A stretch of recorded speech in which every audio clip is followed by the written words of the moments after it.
It is May 4th.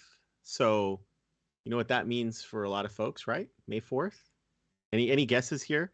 First of all, before I ask for guesses, let me introduce my co-host for tonight. We've got Rich Ross, and then we have Brian Minisi back, which is super exciting. So since it's May 4th, guys, what is that? Day before May 5th? Day before May 5th. All right. Well, so there's a lot of folks who May 4th, may the 4th be with you. It's often known on the internet as Star Wars Day, right? Which I always, I guess I never really thought of it until that started becoming a regular meme on the 4th of May. So here we are with the Dev Talk Show on what is often known as Star Wars Day. And if you stay up too late tonight and you have a little trouble getting started tomorrow, that's okay. That's just Revenge of the 5th. So, Rich, Brian, we have Brian back today. We're going to talk a little bit about Bicep and managing. English is easy, right? Managing Azure resources. So, Brian, thanks for coming back. I'm happy to be back. Thanks for having me. Yeah, it's awesome. I'm glad you're back because, you know, this is a journey that I'm involved in right now, is figuring out. It's one thing to start using cloud resources, and then, you know, it's really exciting at first, and you might even provision stuff manually, and it's so exciting you don't care, and then it becomes work, and you say, well, there's got to be a better way. So hopefully that's what we're going to learn about tonight. So what I want to do real quick is, Rich, how are things going with you? Let's also hear from Rich Ross, especially, you know, I wasn't here last week, so thanks to you and Andy for having a great show.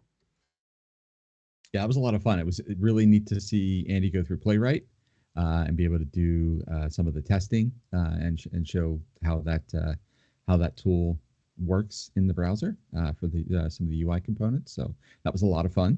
Looking forward to continuing to try that out. But go check it out in the archives if you missed last week's show, because it was definitely a fun one. Yeah, that's right. And the archives are on our YouTube channel. YouTube.com/The Dev Talk Show is one of the easy ways to get there.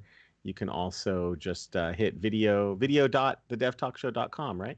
I believe that resolves, yeah. And Hector HSC is here. Awesome. Thank you so much for joining us.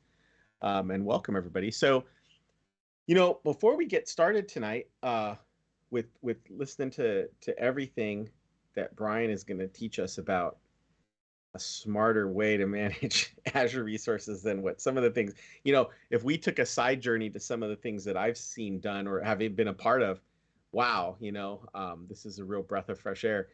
Is I wanted to see if you two knew about this project that just was publicly launched a couple days ago and has already gotten a ton of press.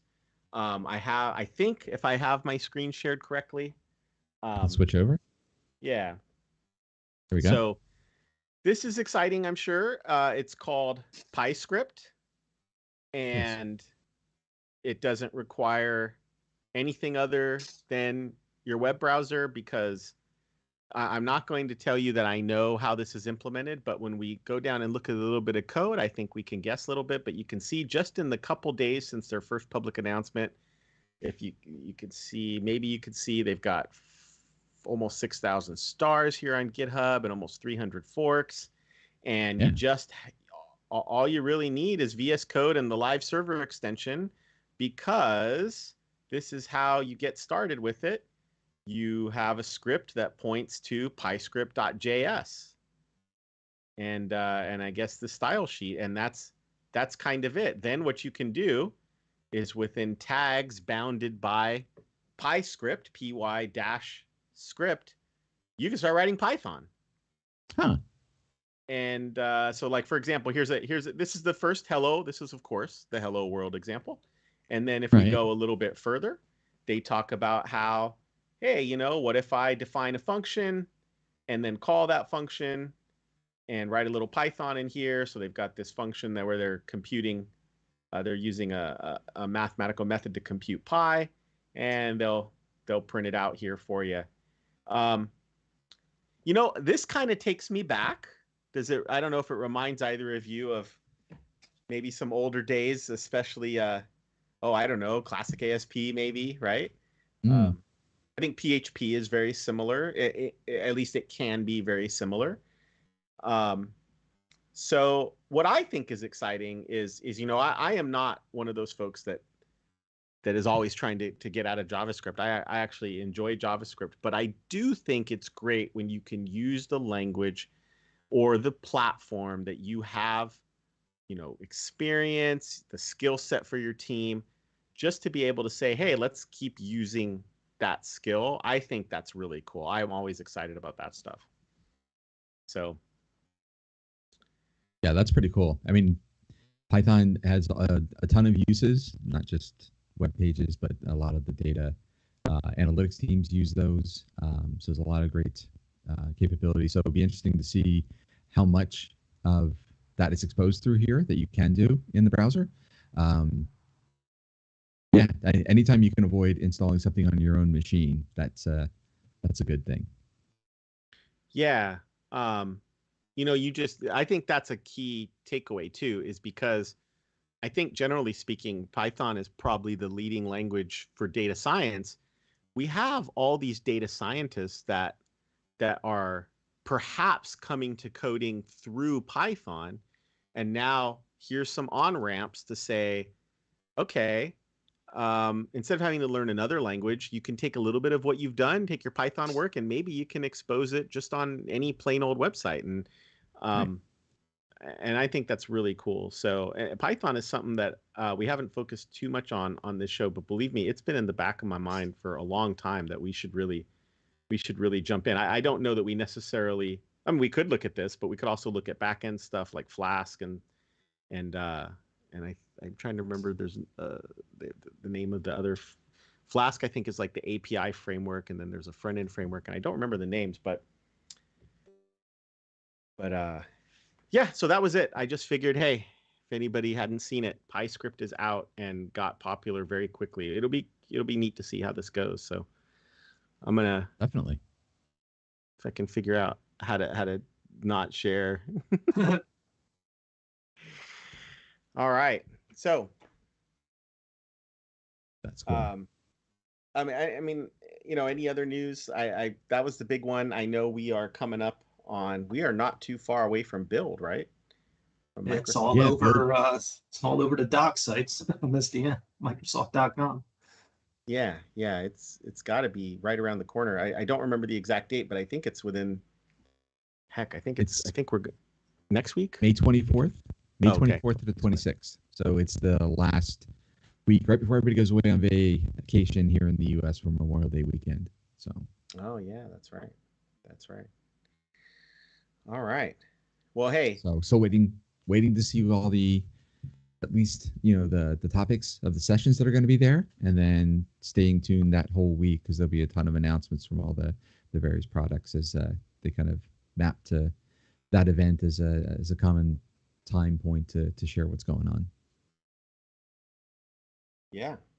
Is it virtual this? Is it still virtual this year, or is it on site? Still going to be virtual. There's a lot of great things that they've been able to pull together over the last couple of years around community and getting, I guess, some of the things, if you think about what we used to do in person, where you would have, I don't know, one of the evening receptions would be like each table had a different product group or different discussion as you wandered around. I think they do that virtually now, where you get sign up for one of the sessions that is more product focused. So at least that's how they've done it the last couple. So I would think they would do it the same this time around too. But just trying to make it as in-person like, while still respecting that we probably want to do this at least one more time virtually. So Yeah. All right. So hey, let's not forget. We've got our guest Brian Minisi, solution architect, right? Do I have that right? At Nudesic, is that correct? Yes. Okay, good. There it So is. I forgot to ask you beforehand to make sure that was all still correct, because I know you presented at Philly Code Camp recently, and just thought, well, I haven't. You never know. Maybe hopefully I've got everything correct and I haven't forgotten anything. And you have definitely made the user group circuit many times whenever it comes to DevOps, when Azure DevOps was brand new.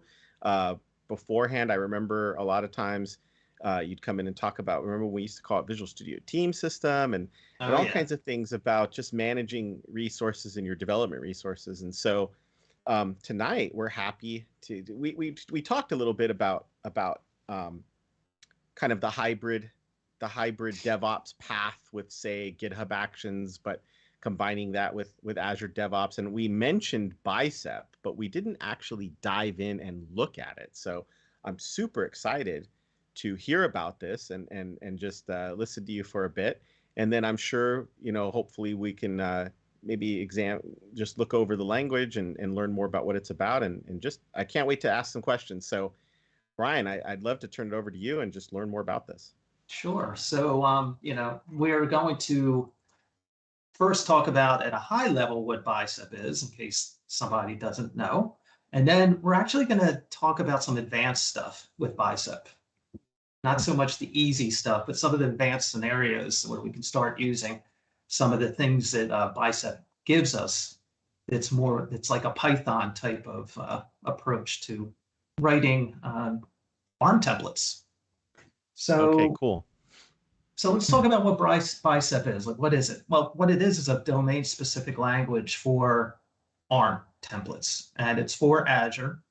And the fact that it's a domain-specific language means that it kind of makes sense. It makes sense in the context of an infrastructure person who is working in Azure, and the language itself is specific to that domain. So it's a very elegant language.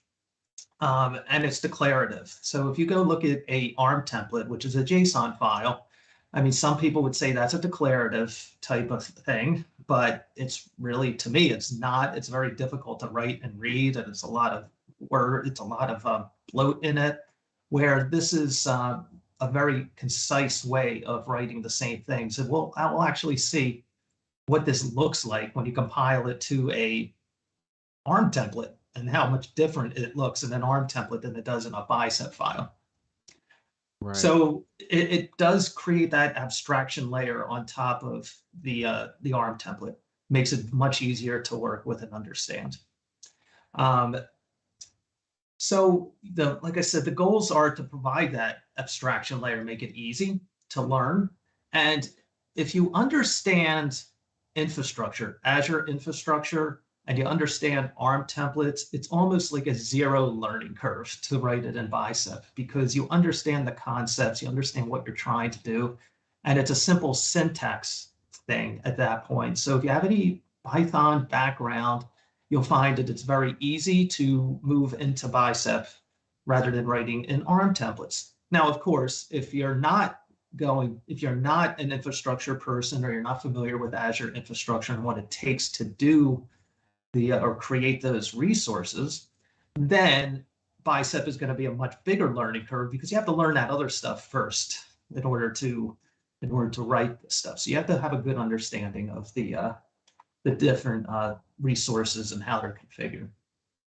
But one of the great things about Bicep is also it supports modularization. So we can break things up into little modules and then bring those things together into creating a bigger resource solution, or an infrastructure solution. And it also gives you the ability for that reuse, to make a change in one module that will be reflected in anything that's using that module. So that reuse is really important. And it also allows you to get more granular in the way you deploy things too.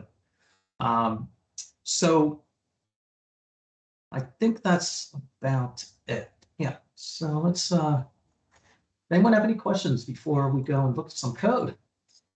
Yeah. Well, to your point, you mentioned ARM templates being, I guess, a pile of JSON. And this was my experience with ARM. Was I got that in the JSON, it did describe the resource, but I felt unless I had the portal generate it, I felt sunk. I felt like I can't build this from scratch, even though there's schema help. I think in editors like Visual Studio Code. It's just for me, it was I'm gonna have to go to the portal, make the resource the way I want it, click that little thing that says export template, and then I'll kind of base my life about reusing that. And from what you're saying, this is going to feel more like because you mentioned that, well, that's declarative in a way, but I feel like that's more parameterized. It's not really a declarative language, which just by looking at what you're sharing right now, that's a world of difference from a pile of JSON. It sure Yeah. is. Yeah, it really is. But you know what you just said about exporting the template, if you go into the portal and you say, I want to learn how to create an automation account and write that, going into the portal and going through the screens to create it, right before you say click the create button, there's usually an export template. And that is a generalized template that you can export. And that's a great way to learn because you could take that template and then convert it over to Bicep by just following what the template is saying. And there is, like I said, Bicep's a domain-specific language, so it's very easy to look at a JSON file and see, oh, these are the properties that I need to count for. And that's if you don't know Azure infrastructure, but you want to learn, that's a great way to learn. Okay. All right. All right. So I mean, like right here, I just without even knowing anything, those look like variables of some kind. So that's pretty cool. Or parameters. So yeah. These are parameters. So let's go take a look at. Let's just take a look at. So like I said, I want to look at some more advanced topics in Bicep today. But I wanted to talk to you about like a structure that I use, generally speaking, where you have a modules folder, and these are your individual resources that are targeting those specific resources as modules. And then up here, we can actually create what we need for a solution, an infrastructure solution, by having a file that combines all of those modules and as you need in order to create what you want. So here, we have this enterprise VNet. So what we're doing here is we're creating a VNet with subnets. And I wanted to talk about,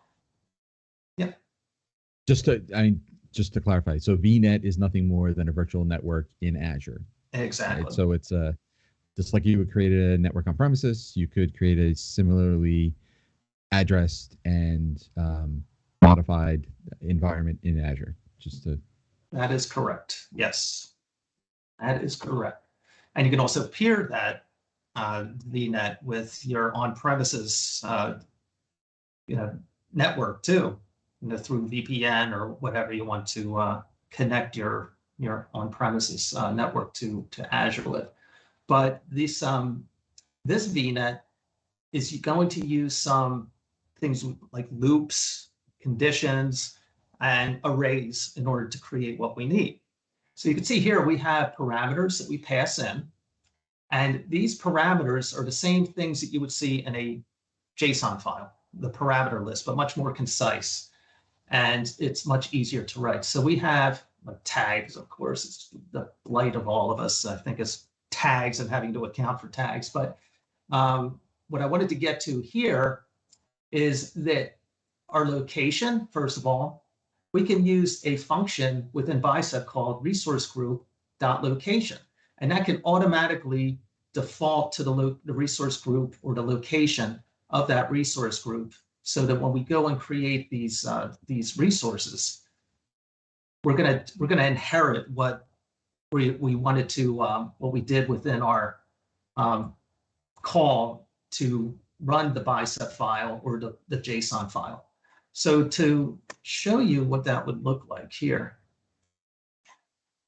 this is a YAML file, Azure Pipeline YAML file. And this is the Azure Resource Manager template deployment task. And the things you can see here are a deployment scope. So scope's another thing we're going to talk about tonight.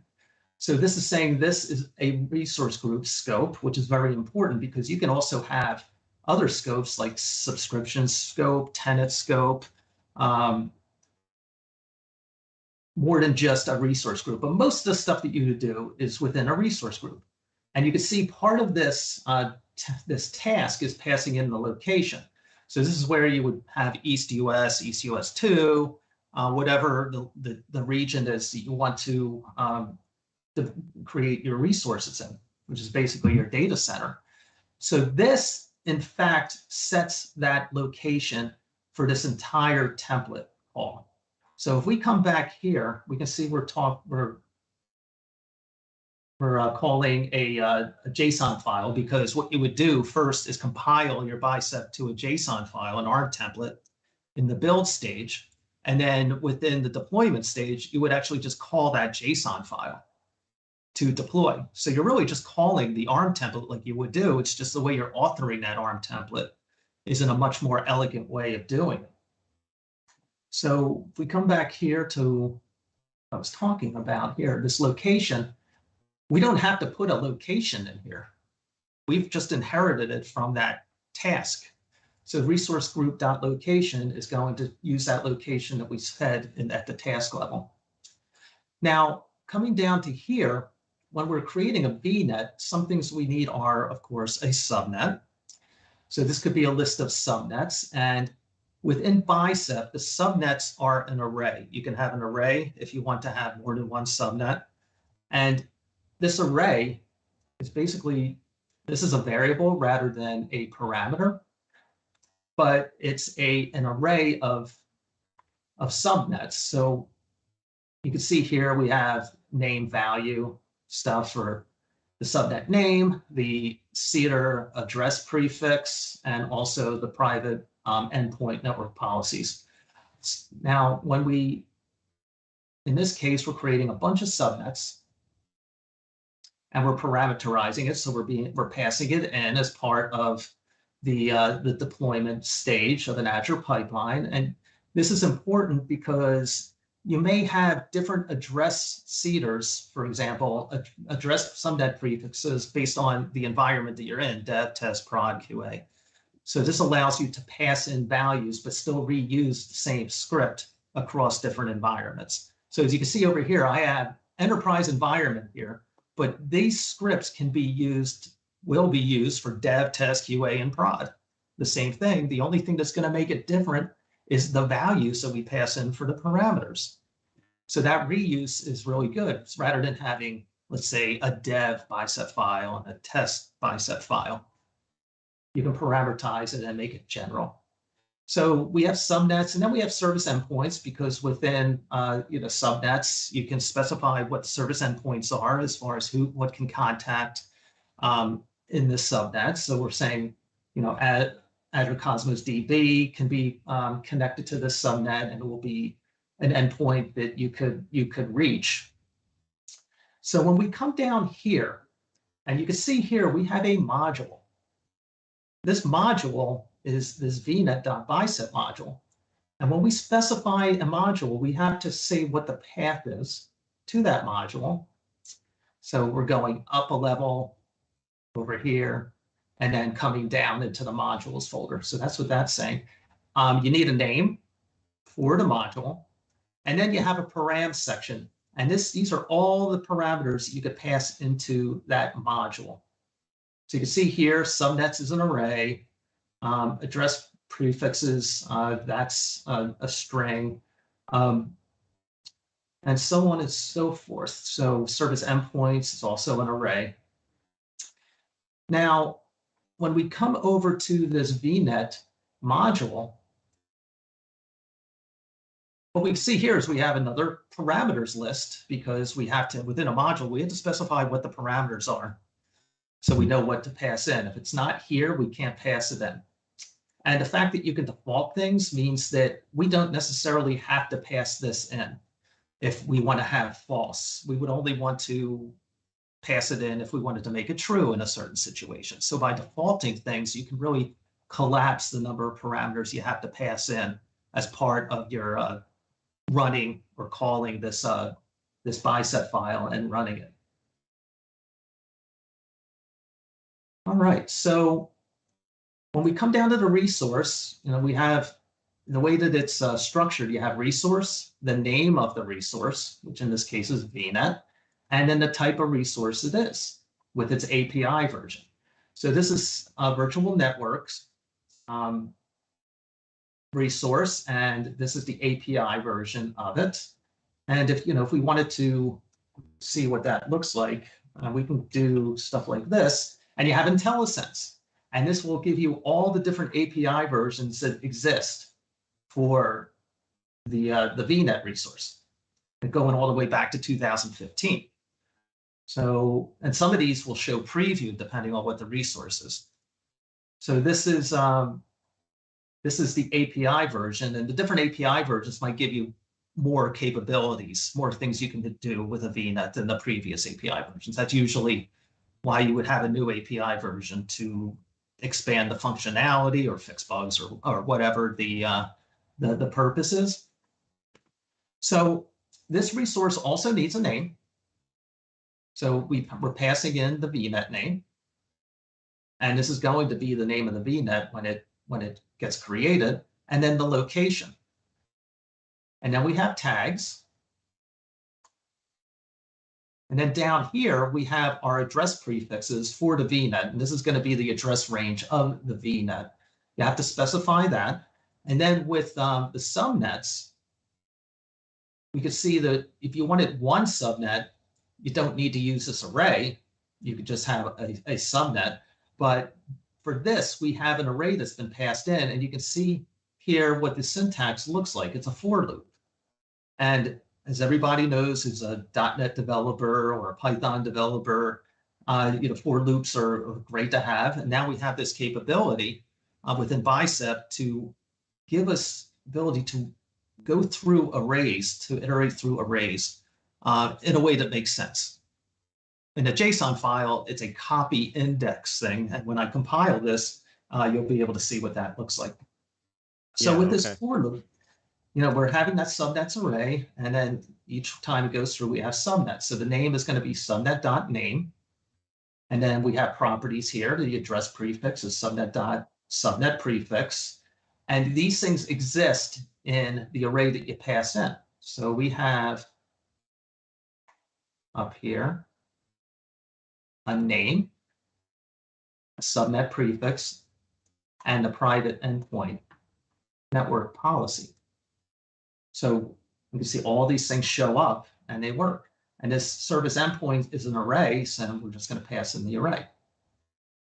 Now, this is a great way to be able to create these things in a nice, clean way, but there are other ways of doing it too. You don't necessarily have to have it here.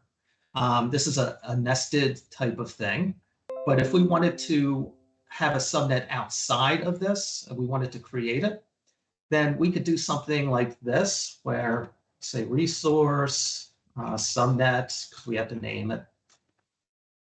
And then we get Intellisense here, so we can just say subnets. And right here, we'll pick that. And then we'll pick this. We have Intellisense all the way around. So here we can see that we have an error. And if you hover over it, it's going to say what we need. So one of the things we need is a name, of course. So the name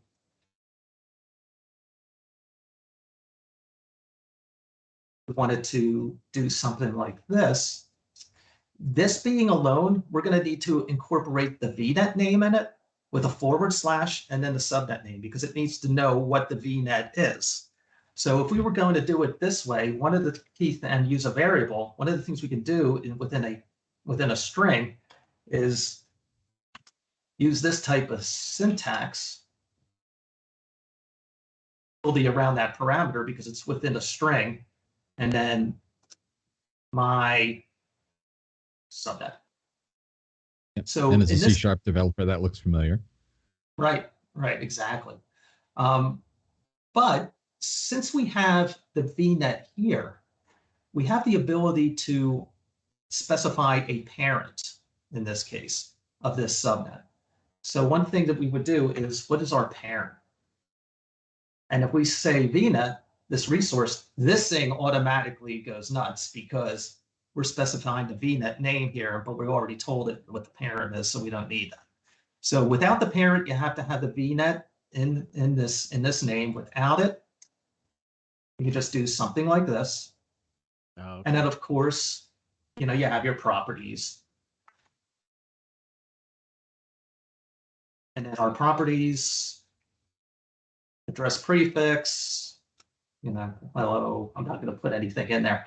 But you can see that we can build this app as a separate resource other than a nested thing within the VNet resource. And when would that come in handy? Well, it would come in handy if you wanted to create a subnet outside of this VNet Bicep file. There might be a reason to do that. So this gives you that capability. And one of the things that we would do in that case is use an existing thing. So let's go see something else here. So recovery service vaults. It's going to be, we're going to get outside of the network thing, but I wanted to show you existing stuff with a virtual network. So we're in a different Bicep file, but we want to specify or get access to a VNet that already exists. So you could say, use a resource name, the type of resource, and say existing. And existing says we're not making a change in this. This is not going to run and change the VNet, but it is going to be a reference to the existing VNet. And then you specify the virtual network name. And something else we have here is a scope. Now, remember when we said that you have to scope things to a resource group, a subscription, or so on and so forth? Even at a resource group, we have a scope that is scoped to a specific resource group. But a lot of times your resource might be in a separate resource group than your VNet, because you might put your VNet in a VNet, a networking resource group to segregate and separate them. So here we can say the scope, even though this thing is running against a specific resource group, which if we go back here, and we could take a look at the resource group that is specified within a task. And you can also run this stuff in PowerShell too, or ZCLI, but you still would have to specify the resource group, the location, and the parameters along with the Bicep file. So here it's saying we're changing the scope for this. We're going to point this to the virtual network resource group rather than whatever resource group these resources are going to get created in. So we have existing stuff. We even have existing stuff for the subnets and a recovery services vault. So where does this come into play? Well, let's go look at VNet and see if we can find something down here that is using VNet. All right, so when we're creating a VNet or a recovery services vault for, like, say, a VM, you want to specify the virtual network links, for example. So this is going to need the resource ID of the VNet. Instead of having a string that is a super long resource ID, and I don't know if you've seen it, but it contains like the subscription ID, the type of resource it is. It's a long path all the way down to the resource group and then the VNet. This is much faster, much easier to do, just vnet.id, and it's going to give that string, that entire string. And same thing with the subnets. So we go look at subnets. Like here, we could have possibly put a parent in here to this, but we didn't. So what we have to do is say, what is the VNet name? And what's the subnet name with this /? But if we go look at a subnet, we can see in some of these things, like with a private endpoint, you need to tell it what subnet the private endpoint is going to be in. And once again, the resource ID of that subnet could be a very long string. But in this case, all we have to do is say subnet.id. And that will automatically create this when we create the when we generate the JSON file. Another thing I want to point out here is conditions. So we can use if statements here too. And what this is saying is, this parameter is a Boolean value, in this case, true or false. You run this. So if you want to create a private endpoint, this would be true, and this would actually create the private endpoint. But if you passed in false, then it won't run this whole resource. So that's a nice thing. Oh, and by the way, here's an example of a resource ID that had to be spelled out because we didn't have the ability to use an existing resource to get it. But you can see what this string looks like. We have subscriptions, a subscription ID, because there's a subscription function. Resource groups, we have a resource group name. And like I said, this is inheriting from the resource group that the task said this was going to get built in. So we can use this resource group function and say, get the name, and then the rest of it is the provider information, private endpoints, private link service connection, and then the unique private endpoint name. Now, the reason why I have a unique private endpoint name is to make it unique, because you could probably have more than one private endpoint. So here, we're saying, what is the private endpoint name that you pass in? And then let's append a unique string. So there's a unique string function here. And you can make a unique string out of the private endpoint name so that when this private endpoint is created, it's going to have the name that you passed in here with an underscore, and then a unique string that's generated, just to make it unique. And it could be just a series of characters and numbers. So when we come down here, you can see how complicated this can get, especially here, where with the private link, we have to tell it what the private link is, what type of private link it is. But some of these private links, for some reason, I'm not 100% sure, may change in the name. So if I hard-coded this whole thing, like the storage, that could change, and this Bicep file is going to give you a warning that that would not be the best approach to hard code the whole name of this private endpoint. So there's this environment function that you can go and look to see what the values are online on the Microsoft sites. If you just wanted to say Bicep environment, it will tell you what all the different values can be. So there's a suffixes section, and then there's a storage thing. And what this is going to do is get the current value of this storage URL and use that. So now you're safe that if they change it, it's going to get picked up, and we don't have to go in and change all the hard coding that we had. So they definitely suggest that in cases where something might change, it's best to use this environment. So what do we have here? We have conditions, and we have existing. So if we were going to file this, let's just do a Bicep build, and let's say we're doing recovery services alt-pep-bicep, and compile this. Hopefully we don't get an error. All right, good. So you can see over here, it generated the JSON file by running this Bicep build command. And if we go look at this, this is the JSON.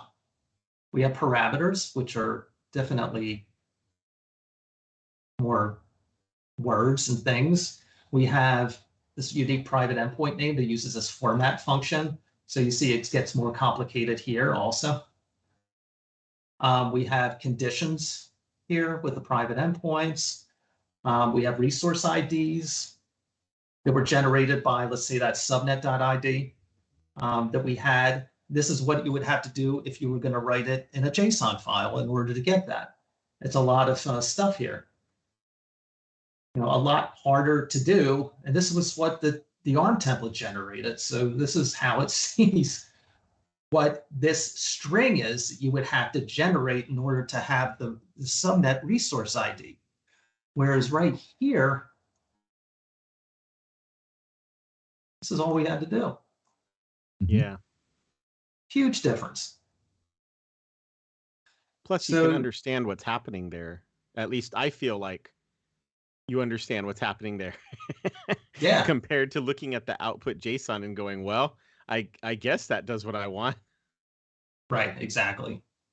Yeah, so this is definitely a lot more elegant. And like I said, it's a domain-specific language. So this stuff makes sense. Resource ID, all we have to say is .id to get the resource ID. And we go look at this JSON file. It just gets even more complicated because we have all these conditions.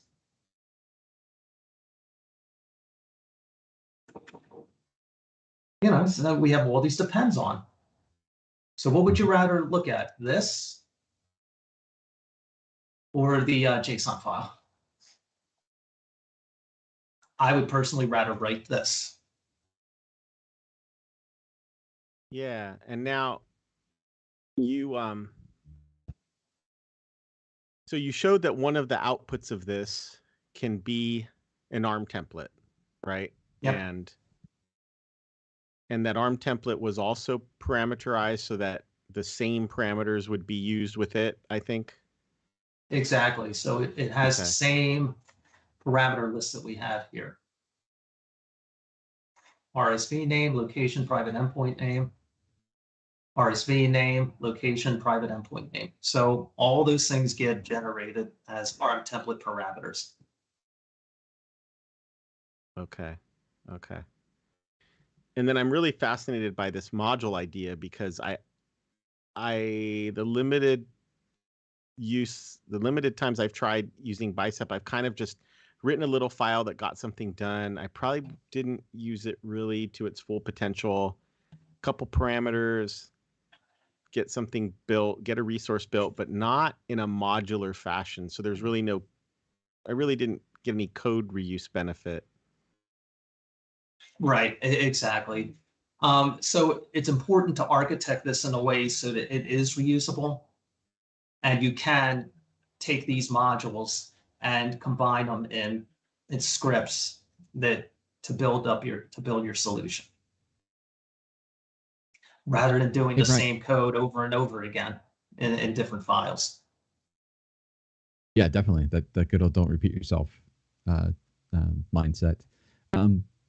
How have you? I'm just curious. Have you seen customers start to use modules, and not just from what you? So it's kind of an open question, right? But have you?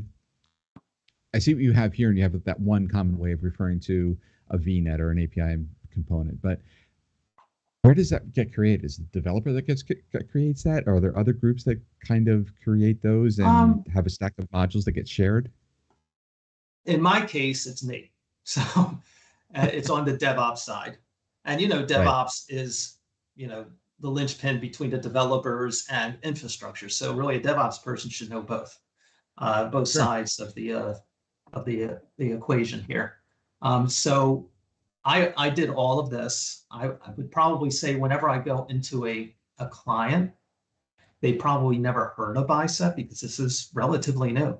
It's production. It's been production for a little while now, but probably a year, within the last year or two, this came into existence. So my experience is it's an easy sell, because when you look at the ARM templates that people have written, and then they look at what you could do with Bicep, everybody's on board. And the other thing is it's safe, because what we just saw here in this situation, we can always take this Bicep file and compile it down to a JSON file. So we can generate our ARM templates from the Bicep file. And if you decide later on you just want to go with ARM and not Bicep, you can just compile all these things and you'll have an ARM template. Look, I was so desperate to not use ARM, and I mentioned this a little bit in the open, is that at various times I have found myself using for example, the various PowerShell SDKs, because there's more than one. There's Azure RM, and then there's Azure PowerShell, which I think, they're both, I think, still technically usable, but one of them is sort of, if it's not deprecated, then I apologize, but it feels like Azure RM is kind of deprecated, and hey, you should use Azure PowerShell, and I don't even want to say that's fine. It's actually kind of annoying. It seems like overkill compared to what you're doing here. Is, even though it's a domain specific language, with it looks like there's you showed a for loop, so there's some looping, and I even think that maybe there's a little bit of branching, but okay. So when I was sick and tired of using that, I started writing bash scripts using the Azure CLI, which I found a little bit more pleasant. But in the end, it's like what I'm really searching for is just not to use an ARM template. Yeah, So exactly.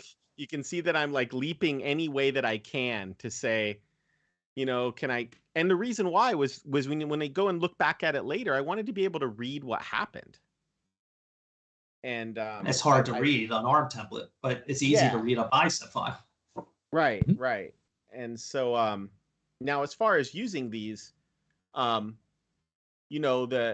just mentioned the Azure CLI. If I recall correctly, I can take a Bicep file and hand it to Azure CLI, but that's not maybe even the best way. I'm curious, when it comes time for you to go ahead and put these things into action, what are you using? So, sometimes when I'm developing these things, I'll use PowerShell to run them as I'm developing.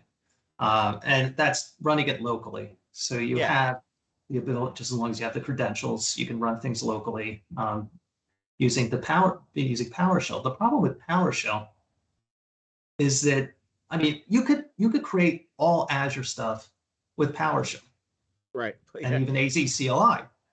Yes. But every place I have gone into where they've taken that route, it's been so error prone. It takes them so long to create a new environment or deploy new code or something, because it's not declarative, it's imperative. Yes. Right. And people make mistakes.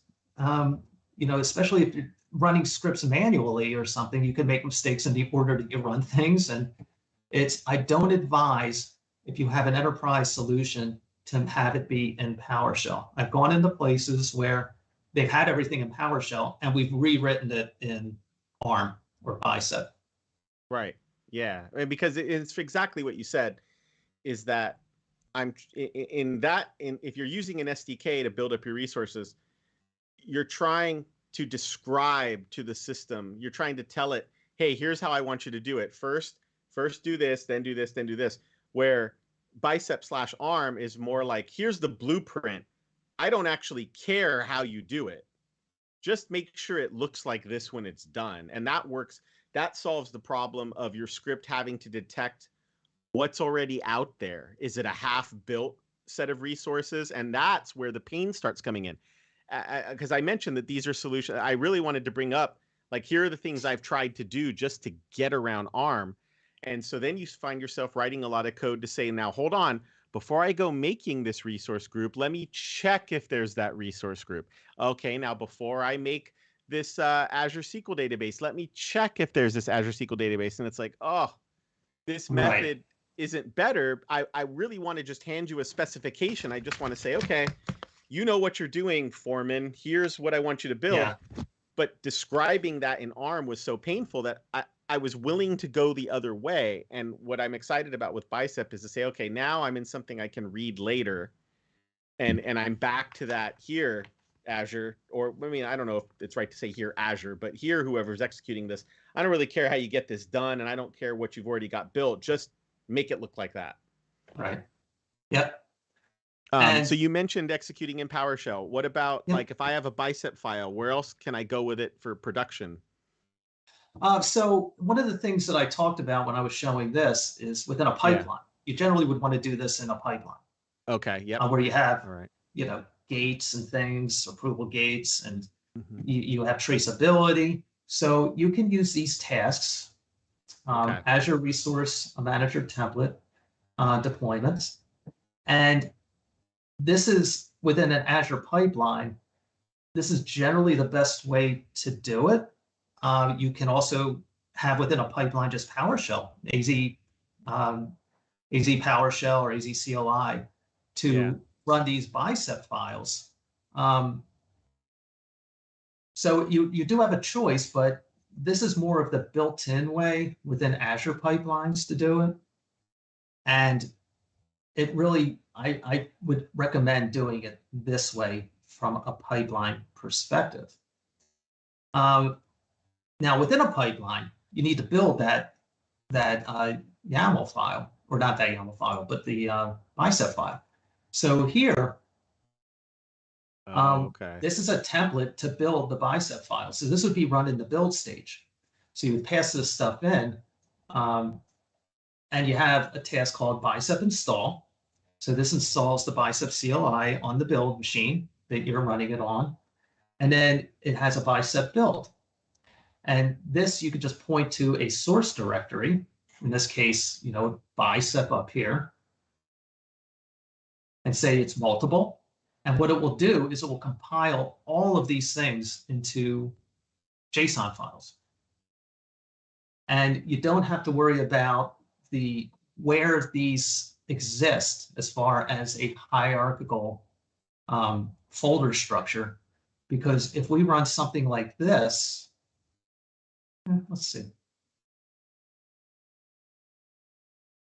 I'm trying to find something that would be more interesting. And I'll go through some of this. Let's run this one. So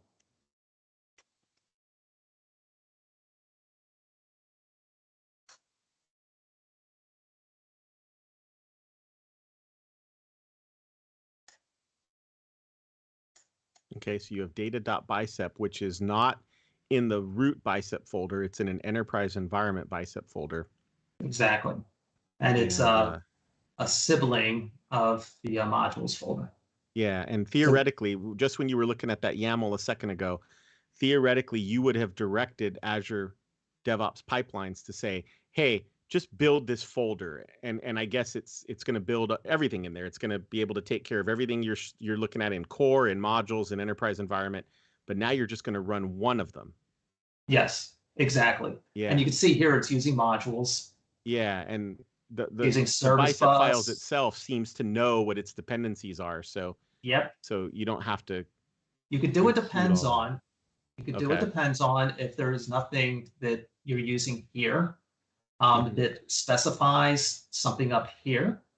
But let's say if we did service bus .name or something that we needed to pass in, that would automatically tell it that it depends on this. So we wouldn't have to do it depends on. Oh, okay. Because that can be implicit too. That's cool. It's implicit, exactly. So you can see there's a bunch of stuff going here. Event Hub. Yeah. It's Synapse and more stuff to come. So we go and build this. And what is it for? Data.bicep.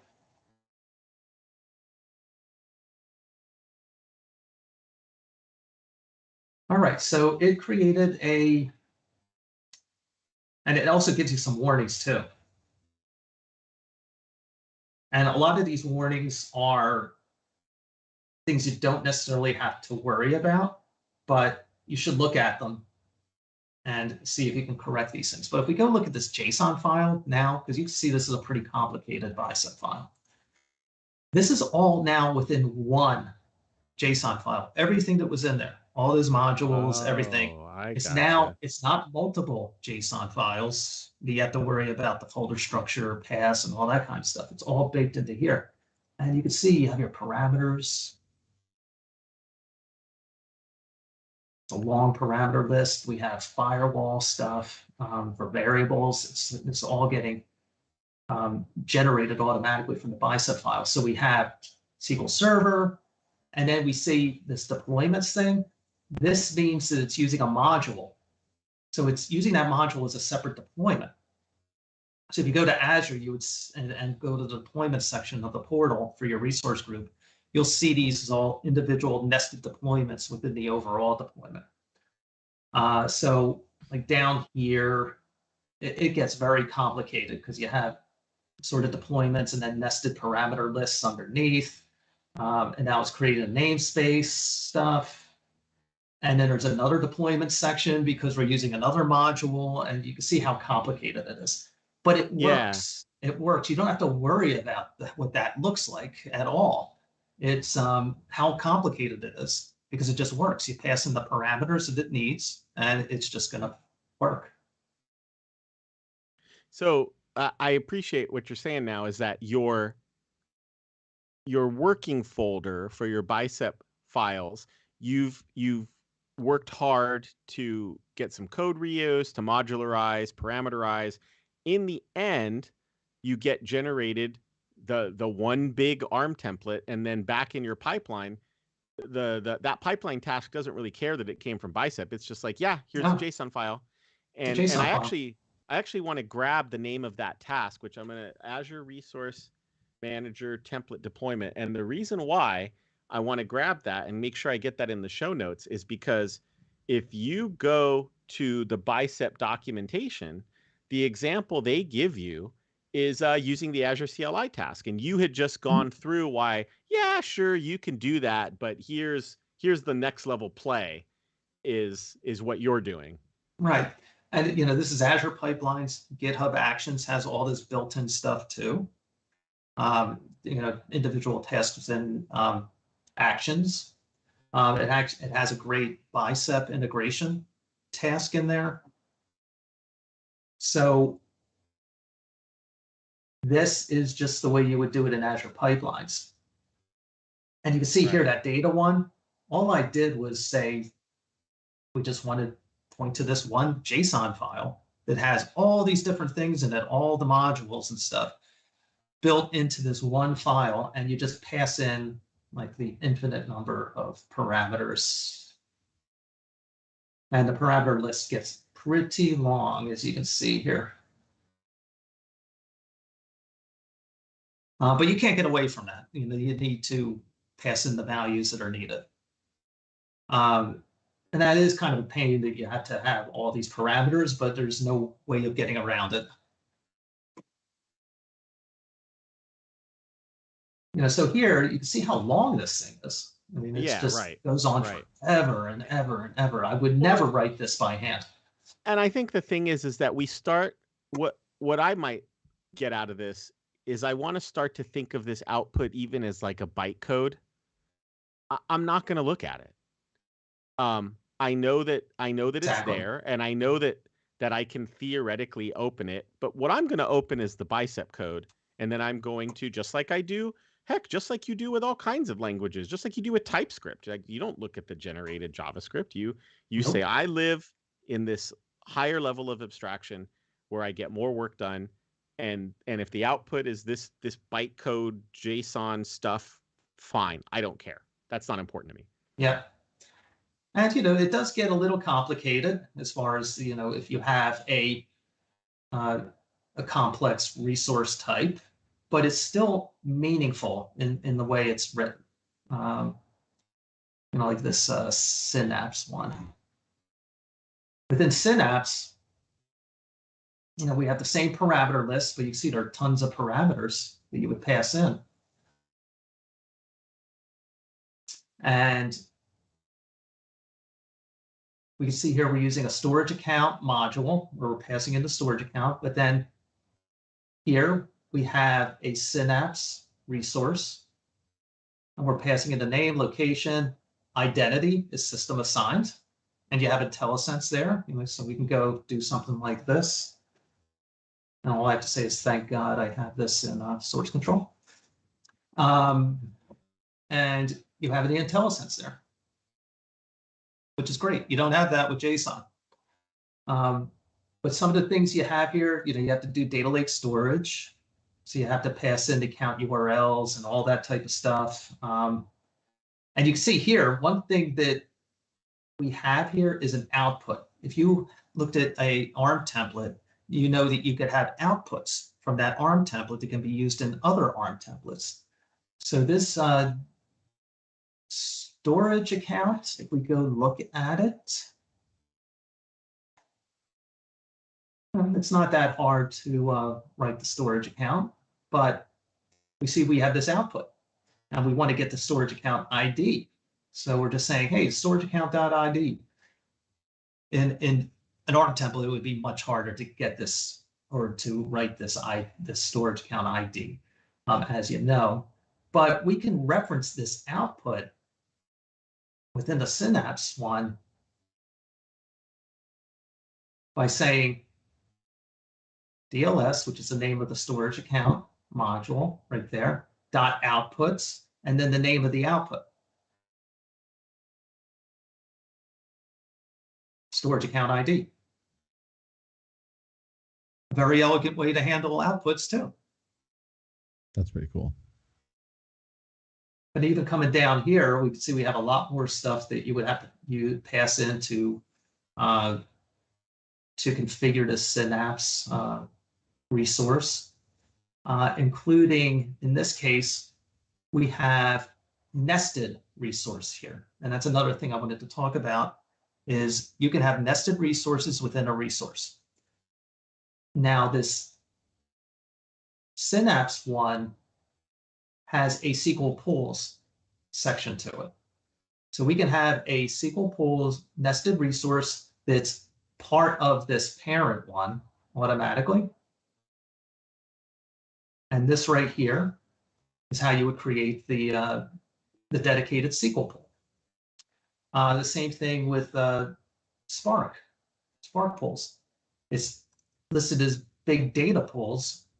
Now you can see here that all we had to do is SQL pools and big data pools, whereas up here we had to do this Microsoft.synapse.workspaces with the API version. So why can we just do this then? Because it's nested within this top one, so it's automatically going all the way to here, and it's going to automatically use that API version, so we don't have to specify the API version within the nested resource. So Microsoft.synapse/workspaces would have a / SQL pools and a / big data pools. So if you had this whole thing alone, you would put this in here with a / SQL pools, for example. Okay. Now yeah. everything else is breaking now because I did that, but you can see Right. it's and that got implicitly nested because Synapse name was referred to down in SQL dedicated pool. Was that enough? well, right here it's within this resource.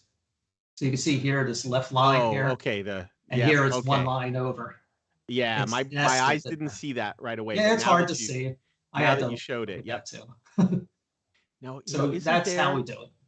Isn't there a VS Code extension that colorizes those vertical lines? Yeah, there's a Bicep extension. Oh, okay. That you would have to install. I was thinking, I think there was just one in general that takes those indent lines and again, I wouldn't even know what it is now that I'm saying it out loud.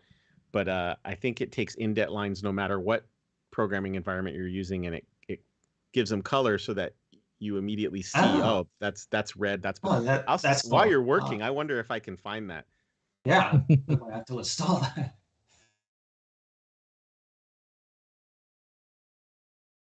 But trying to find something that doesn't have a depends on. But we can see here that we have firewall rules that are going to be they're going to be added to the Synapse resource. So we have resource firewall rule and then firewall rules. This is also nested. If you look up here in this Synapse resource. So that's why down here, we just have to say firewall rules without the API version. And then here we can use a for loop again this being an array of firewall rules, which makes it pretty easy. So if we come back here, that's not what I want to look at. I think it's in here. Here, Subnets firewall rules. So, this is an array that we could just pass in right there.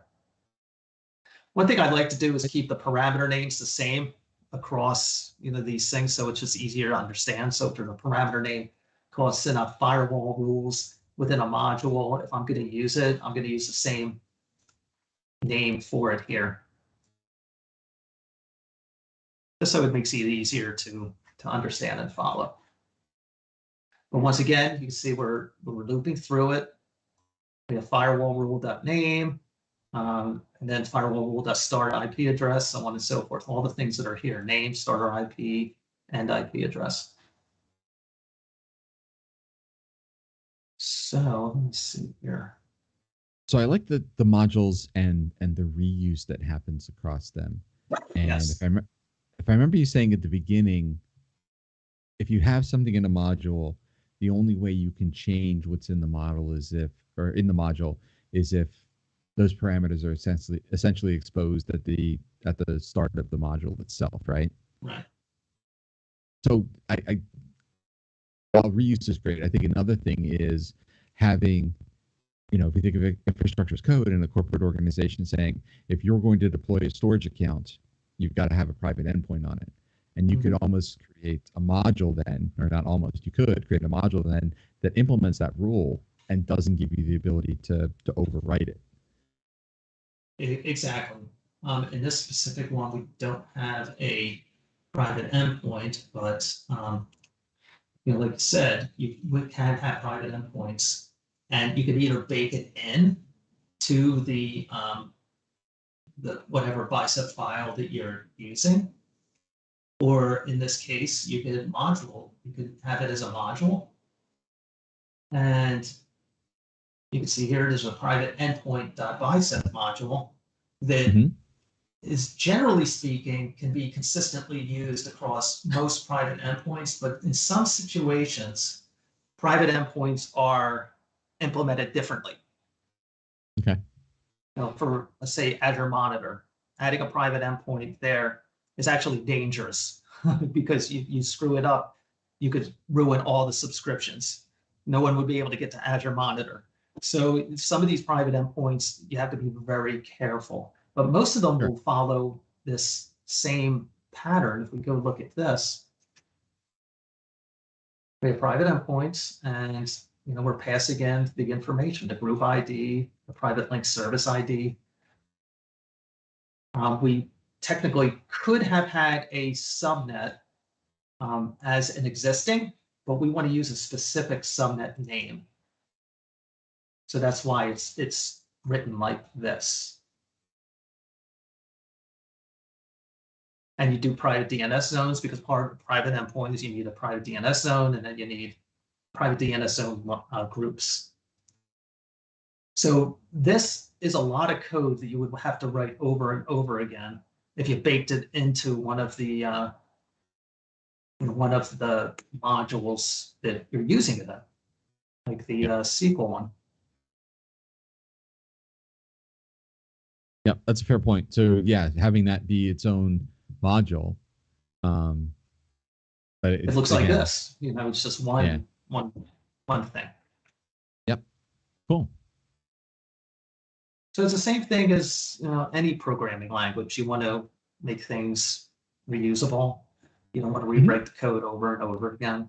For obvious reasons, if a change has to be made, you have to go in every single place that has that code and makes a change, rather than one place.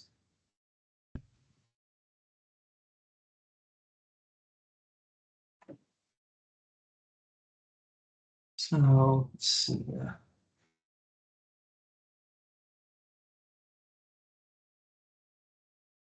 So we have this for loop here. So let me go and build this one.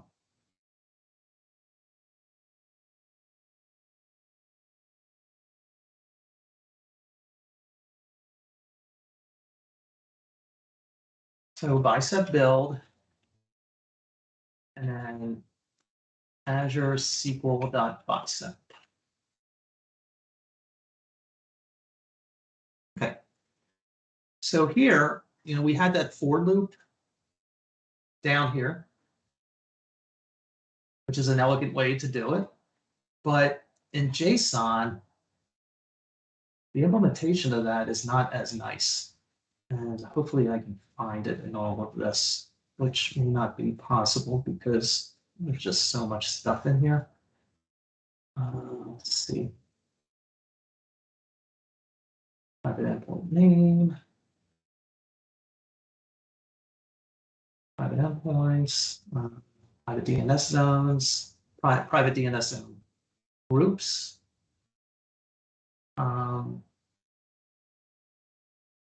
There should be a copy somewhere in here, but I can't find it. But it represents that for loop within a Bicep file. I mean, within an ARM template. I'm not sure if it's in here or not. Here we go.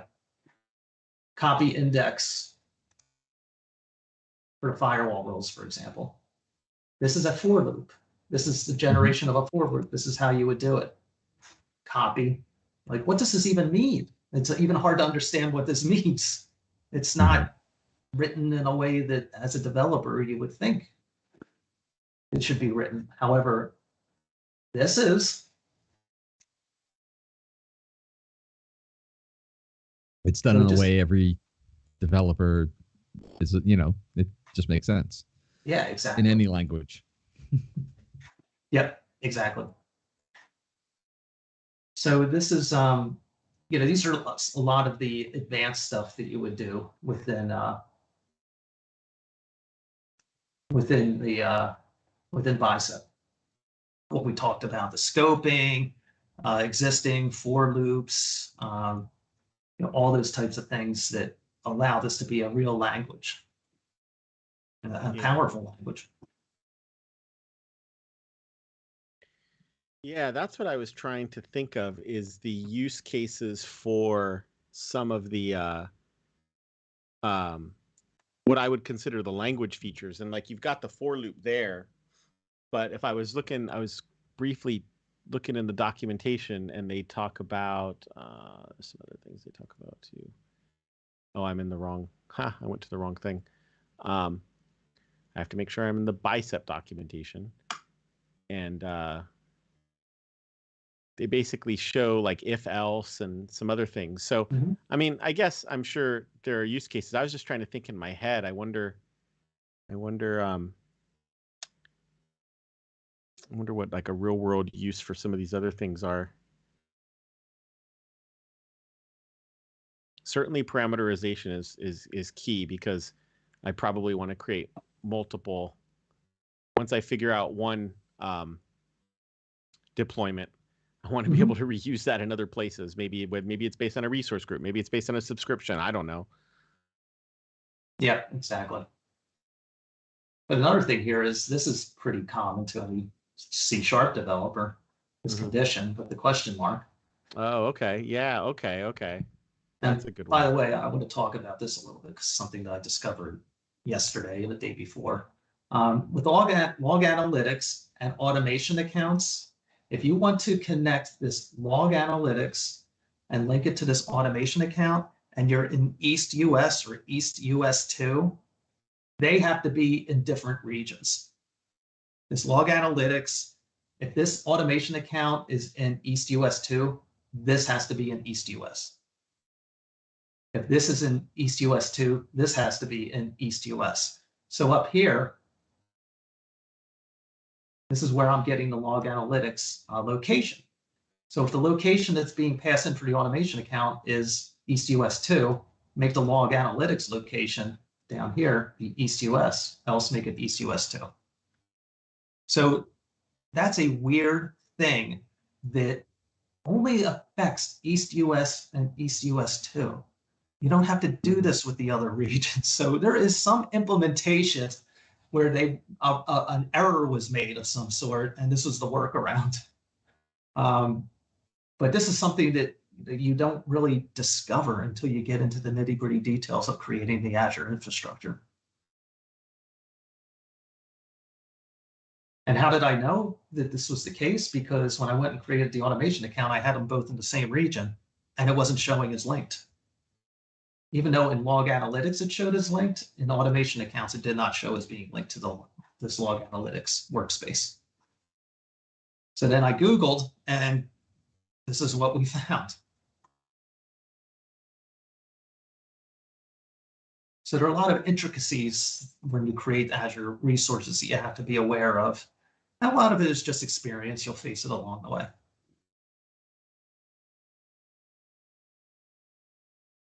Oh, by the way, APIM takes over an hour to create from scratch. Oh.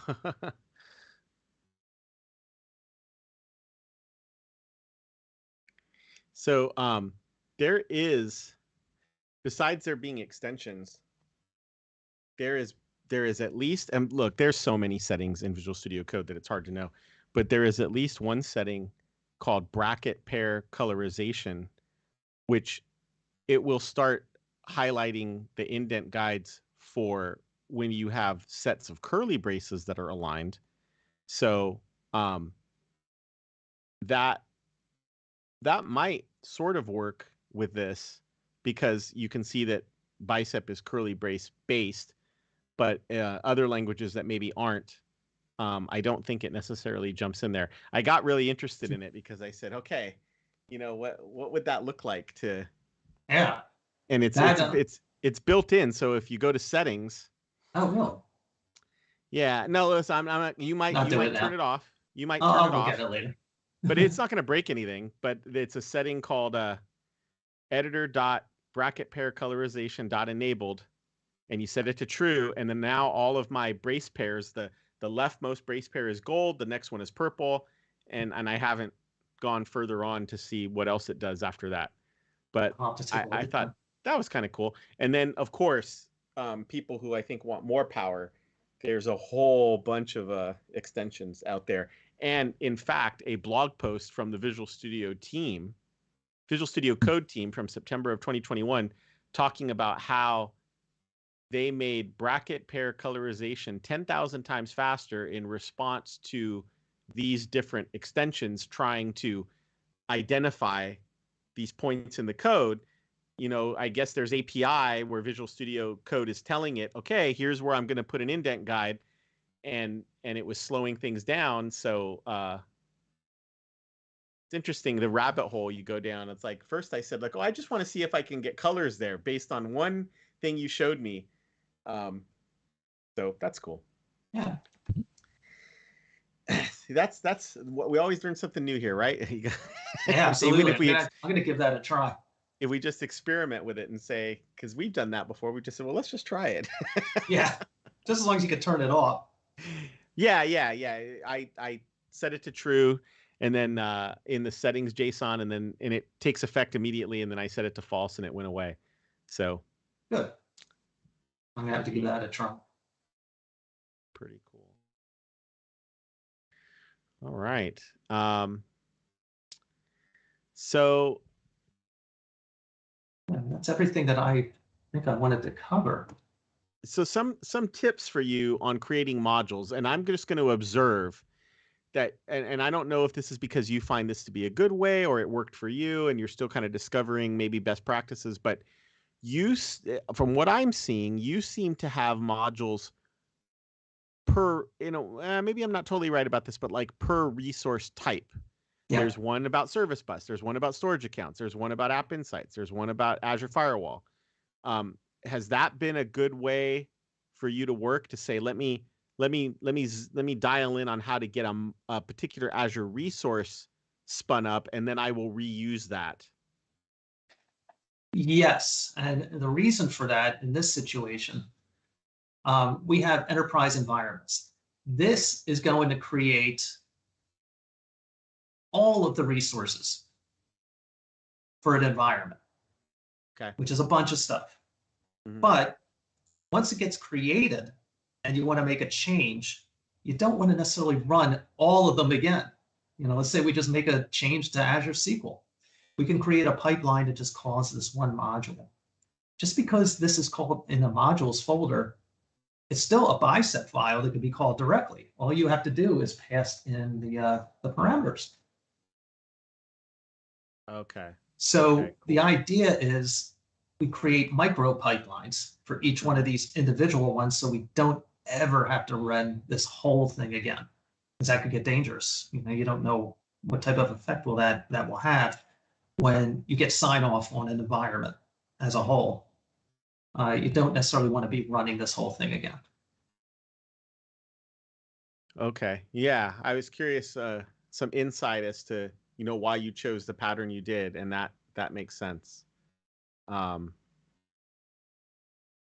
So then, to your point, you've got whether it's GitHub Actions or Azure DevOps pipelines, you've got a pipeline that's dedicated to Azure SQL. It can whoever runs the pipeline can supply the parameters that this Bicep file needs, and that way, you run it separately. Just hey, Azure SQL, go rebuild that thing. Or what about do you find that you use these in any kind of I don't know how to put this, but like a repair fashion to say, we're not 100% sure if that Azure SQL is configured the way we initially did, so let's go run that micro pipeline. Am I barking up the wrong tree there, or is that something you maybe could get to?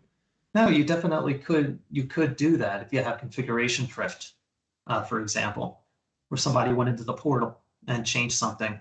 Yes, You exactly. generally don't want to do that. You want to have a central place where it's documented, signed off, because all these Bicep files, they're going to have to be signed off by the infrastructure managers, this before we can use them. So there's a whole process where they'll go and look at this to make sure that it follows their policies and their security and all that kind of stuff. So once they give the stamp on it, this is the way it should be done. You don't want to go into the portal. Right. I agree. And I think, even in the best intentioned team, when you're working on a critical priority one call at 2 a.m. and somebody figures out that twiddling a bit in the portal will let everyone go back to sleep, you might just do it. But to your point, here's your restorative process is, hey, let's go back to the gold standard, these Bicep files that say this is the right way to configure it. Especially when you get into higher environments like QA and prod. Yeah. I know that we don't want to do things like that, but when it's early morning on a Saturday and somebody realizes that I know we shouldn't do this, but I promise it'll let us all go back to sleep. Maybe those things happen. That's a tough one. That's a tough decision right there. Yeah, I know. I'm not endorsing it, by the way, but believe me, I've been there. Yeah. So no, that's neat. I was just thinking about that idea too, because I think I mentioned in my use case, here I am writing a bunch of PowerShell that says, okay, not only am I managing the final outcome, I'm detecting the current state. I'm doing both things. I'm saying, okay, is the SQL database even deployed? Is the SQL server even deployed? Is the Azure SQL database deployed? Is the firewall set up for it? And if it isn't, where at least with Bicep, it's like, no. Here's the final state. Just get to it. Don't bother me with the details. So. Yep. Yeah, exactly. Sorry about the dog in the background. Oh, you know what? Mine is laying right here. He doesn't often join the show, but just before we started, he was kind of pawing at the door, and I said, well, if I don't want a whimpering dog for the whole show, I'd better let him in. And we can't quite see him. He's just laying there. Oh, here he comes. Here he comes. I don't know if he's going to get on. Are you going to get on camera? No, he's just going to sit. Good boy. Yeah, that's what my dog's doing, whimpering and barking to get in here. Yeah. I will not allow him here because then he'll jump on me. Yeah. So that's how he gets. I mean, he'll spend in time by himself. That's not a problem. But if for some reason he decides I want to be in there, then he'll whimper and. Yeah. So, anyways, dogs, Bicep, and so Bicep, the gag about Bicep, maybe it's not a gag, is that it's the muscle for your ARM templates. Is that correct? That's probably why it was named that way. I think there's pretty much 100% chance that it was that reason. Yeah, that's pretty cool stuff. Well, Brian, that's it's always awesome to see resource management and DevOps from you because you've talked about it a long time, and I think a lot of us are just catching up, right, Rich? Like, wow, time to stop deploying one-offs. We need to turn this into reusable work. The no longer right-click publish.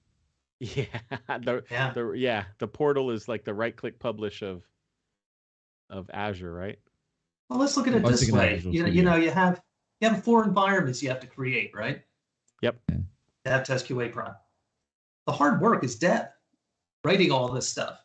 Once you get this written, test, QA, and prod is easy. It will take like an hour or two because the code has already been written. You just have to pass in new values. So upfront work, but downstream it makes it a lot faster. Yeah. Definitely. Yeah, you got me thinking about rewriting some infrastructure that is in production but written in PowerShell. I mean, it works, so nobody who wants to replace it, but I sure do now. So yeah, that's nice. Yep, this is what I recommend for everybody. I'm telling nobody to do ARM templates anymore. Right. I'm saying Bicep is the way to go. And this is really Microsoft's answer to Terraform, something that's declarative in nature, abstracts away the complexities. Yeah. And so updates to the language, I suppose. I mean, it's always hard to say what the lag time might be between a new Azure resource of some type, a new service, and how quickly does the team get it in here? Do they coordinate the launches? And I'm not saying that you would know the answer, but that has been a problem, I think, with Terraform is right. A new resource comes out, and it doesn't matter what particular service you like, and you got to wait for it to get into Terraform. Right, and there is a lag. There's definitely a lag. Yeah. Well, this is cool, Brian. I'm sure not cutting you off. I don't know if you had. No, that's about it. Anything else, but you showed us a lot. I mean, I hope so. I was trying to make sure that we got a lot of information on this. I'm excited. I did a little tiny thing with this. It's not in production, but I did use it, and I said, okay, I like this. I like this better than what I did programmatically doing things. But I'll have to find some time to try and put it into a little, just a production project. But now I'm more eager to do it, and yep. And if you have ARM templates and you want to convert them to Bicep, you could. I'm not saying it's the best way to do it, but there's a Bicep decompile command that will decompile an ARM template into a Bicep file. It may not result in the way you want to write it, but it's a good start. Right. Okay. So I personally, and this is just personally, avoided ARM. I took a look at it and said, I don't want to figure out this format. It's brutal. It's brutal. Yeah. And you know what part of what makes it brutal, besides the fact that it's just a bunch of properties sort of splatted out into arrays and a nested structure, is that JSON and XML have a similar problem. Formats like that is, if I take this batch of JSON and move it up, it's still valid. So you can't necessarily read a JSON file top to bottom like you're reading a book. I mean, you could, depends on the generator, but there's no reason I can't take this object and move it down a little bit in this array, and it's still perfectly valid, where at least this reads a little bit more like a book. You look at that SQL Server resource, and there's the name, its location, which SKU are we using, and then what tags do we want to apply. And so, but right. Like you're saying you don't want to write this stuff. Yeah, because if you even took any one of those blocks and moved it around in the array, it's still valid. Because of this depends on thing. It's saying what it depends upon. Right. And it's still valid code. And so that means when you try to you become a human decompiler, really. You're like, what is this thing doing? Right. And it's always nice when I don't have, my brain does not have to decompile code. So Yeah. that's pretty cool. Well, Brian, it's always awesome to have you here talking about this stuff. Rich, am I missing anything? No. I think that was covered a lot in a short amount of time. So I think that's pretty cool. I love that ternary operator, by the way. I just love that really gave me a lot of ideas. It felt to me like this is sort of a uh, kind of like a default. You're saying, hey, if they didn't define am I right about this? If they don't define a log at a Linux location, then we're going to give them East US. But if they defined East US too, then fine. I don't know if Yeah. that's what you're doing on line 20, but it kind of seemed like you are. Oh yeah. No, this is because there's a bug with East Oh, okay. US that it won't link Oh, unless I they're in get it. different regions for some reason. Okay, so what you're doing is you're saying if somebody were to specify, if East somebody US were to 2, specify, yeah, then you're going to switch them. then make it log analytics be in East US. Otherwise, make it East US 2. Okay, I got Now, you. I'm assuming it's either going to be one or the other here. If somebody introduces a central region, central US, I would have to change this and expand it. But Right. for the purposes of this this company, it's all East US or East US 2. Yeah, but a little bit of smarts in there. So even though Bicep it's mostly like a declarative template, there's a little bit of smart so that way you can work around issues like that and not have to keep multiple files and crazy stuff like that. Right. So that's nice. That's nice. I like it. All right. Well, we did see Andy check in, and Andy couldn't be with us tonight, but I see him checking in the chat saying that his org needs to switch ARM templates over. So I'm glad that he's excited too, and glad that you could join us, Andy. And I think Andy is expected to be back here next week when we are talking about Oh My Posh and terminals. So I don't know if either of you use it, but I started using the Oh My Posh theme editor is what it's called for your terminal. And I started off with it in PowerShell, but then I found out, it also works in Bash. And so what's kind of neat is let's say you use WSL and maybe you've even got a Linux VM, and then maybe you're working in PowerShell on your machine. Then I kind of have the terminals all sort of work the same. So if I'm in a GitHub repo, it shows me what branch I'm on. The thing I really like is if I am logged into Azure, meaning like AZ login, it tells me which subscription I'm logged into right there on the command line, which turns out to be so much more useful than I ever thought it would have been. That is good to know. Yeah, because so many times, I got into the habit of typing, like AZ account and figuring out what account am I on right now. And now to just see it just pop up right on the command line, this is the subscription you're on. It's like, oh, okay, cool. I need to switch. Right. So, yeah, we're going to do that next week right here. And the meetup should show that for May 11th at 8:30. And then I don't think we have a schedule beyond that, but we're trying to get ahead of it. We're trying to get ahead of it so that folks following us either on Twitter at twitter.com/thedevtalkshow or at our meetup group, which the easiest way to find the meetup group is go to meetup and search for the Dev Talk Show. Because if I say the URL, it's a little long, and you'll find it if you search at meetup. I think that's the easiest way. We probably need like a short link that goes straight there. I think we might have had one. I don't know if meetup.thedevtalkshow.com goes there. Now that I said that, someone's going to try it, and they can let us know in the comments if you're watching in the future on YouTube. But if you joined us live, like Andy did, if you joined us live here on Twitch, then thank you for being here. We really appreciate it. And I guess if there's nothing else, Brian, we'd love to have you on again. So when you get excited about something, reach out, because if you're excited about it, then we should be using it at work. Like, to me, that just seems like a general rule. So when you get excited about something, reach out and we will be sure to learn from you. So just let us know, and thank you for being here. Absolutely. I love being here. Cool. Awesome. Awesome. Rich, thanks for manning the stream tonight. Made it super easy. Everything worked great. At some point, we might actually understand how to do this, right? It's already been close to 3 years, so we'll see. Yeah, we'll get it eventually. Can you believe it? Can you believe it? About 3, yeah, it has been about 3 years. We'll have to figure out, you probably know, or maybe if you don't know right offhand, we'd probably figure it out pretty quick.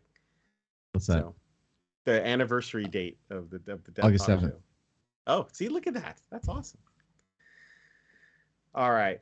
Well, hey, if you're out there watching, thank you for joining us, and we're going to sign off now. So for my co-host for tonight, Brian Minisi and Rich Ross, I'm Chris Gomez, and thank you for joining us on the Dev Talk Show.